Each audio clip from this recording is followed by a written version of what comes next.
Families and prisoners of missing people in Syria are gathering at a protest in the capital, Damascus. Demonstrators have held up candles and pictures of their missing loved ones, with hundreds of people who are held in the Assad regime's prison system still unaccounted for after the fall of the regime. Elsewhere in the capital, soldiers led by the group HTS, or Hayat Tahrir al-Sham, have held a military parade. The rebels are now in control of most of the country following the collapse of the Assad regime 2 weeks ago. Adnan Kassa, a renowned Syrian equestrian champion, has spoken out about his 21-year imprisonment following his victory over Bashar al-Assad, the late brother of President Bashar al-Assad, in a competition. In an interview with Sky News, Kassa described the torture he endured, which intensified after Bashar al-Assad's death in a car accident. And a warning, this interview does contain descriptions of torture.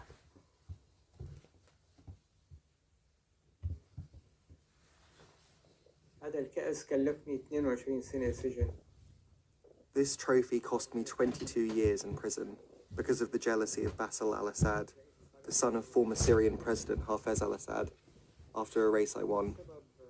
The race was one of the toughest ever.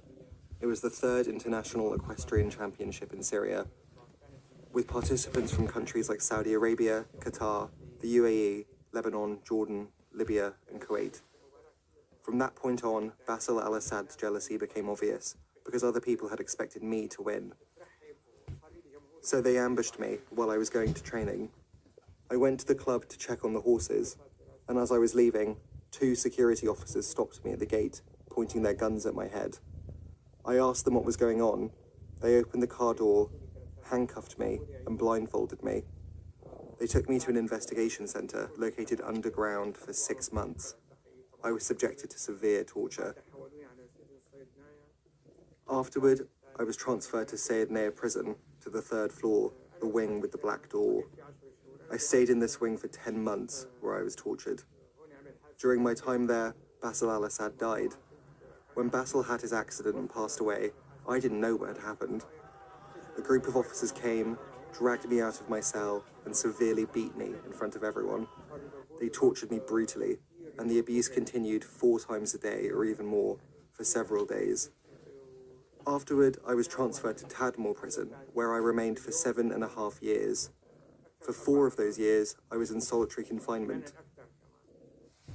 On one occasion, during a single day of torture, they punctured my ear in the morning, broke my teeth and jaw in the evening, leaving me unable to open my mouth for 10 days. Once they caught me praying, a forbidden act there, along with fasting or other religious practices. On a cold day like this, they took me out of my cell and lashed my feet 1,000 times with a cable.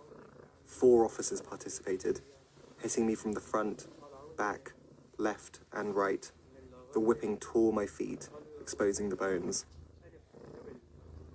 Each year, on the anniversary of Bashar's death, they would intensify the torture. By the time the Syrian Revolution began, I had been in prison for 19 years. I was then transferred to Adra prison for 3 years. Until then, I didn't even know the charges against me.